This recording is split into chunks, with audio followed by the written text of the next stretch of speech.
साथियों, आज जयंती है, बाबा साहब का जन्म दिवस है आज।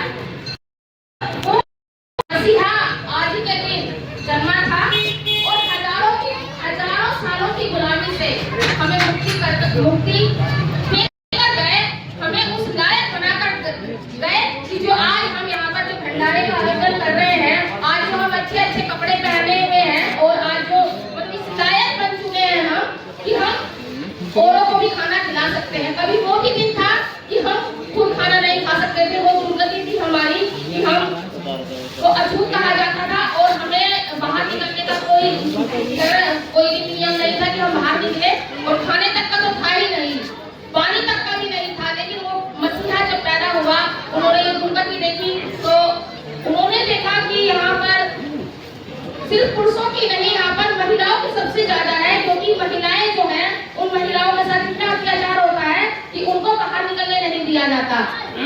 वो घर में ही रहती हैं, बच्चे पैदा करती हैं और वहीं पर बढ़ते चली जाती हैं। उनको किसी भी चीज में कोई अधिकार नहीं था। जैसे आज संपत्ति में अधिकार है, आज हमें बाहर निकलने का अधिकार है, पढ़ने लिखने का अधिकार है, आज तो हमें घर के जो काम होते हैं उनका भी जो हम कहते हैं ये काम हमें करना है तो हमसे सलाह ली जाती है, सलाह लेने का भी कोई अधिकार नहीं था, महिलाओं को पूछा ही नहीं जाता था। तो बाबा साहब ने जब ये देखा कि एक मेरे ही समाज की महिलाओं की नहीं, स्वस्थ समाज की महिलाओं की यही दुर्गति है, तो उन्होंने जब वो कानून मंत्री बने तो सबसे पहले उन्होंने हिंदू कोड भी लिखा महिलाओं के लिए। उसमें अधिकार दिए गए कि जो अगर पति दूसरी शादी कर लेगा तो पहले इसको गलत नहीं माना जाता था, वो कर सकता था। एक बाबा साहब ने हिंदू कोड में उसमें लिखा कि भाई वो पति जो है दूसरी शादी नहीं कर सकता। महिलाओं को संपत्ति में भी अधिकार है, फैसले लेने का भी अधिकार है, इसको पढ़ने लिखने का भी अधिकार है। लेकिन हिंदू कोड बिल पास नहीं होने दिया, क्योंकि पहले जो है पुरुषों की सत्ता थी तो पुरुष चाहते नहीं थे कि महिलाएं आगे आए। लेकिन बाबा साहब को ये बड़ा दुख था तो उन्होंने कानून मंत्री पद से इस्तीफा दे दिया। और बाबा साहब को जब हमारा देश आजाद हुआ अंग्रेजों से, तो किसी भी संविधान जो होता है वो आत्मा होता है, किसी भी देश की जो संविधान होता है वो देश की आत्मा होता है। तो जब अंग्रेज चले गए तो उनका संविधान था यहाँ पे जो लागू, तो वो अपना जब वो चले गए तो संविधान भी चला गया, उनके नियम कानून भी चले गए उनके साथ। अब इस देश का कानून लिखने का जब नंबर आया तो बाबा साहब और अन्य लोगों की प्रारूप समिति बनाई गई, तो संविधान लिखने का जो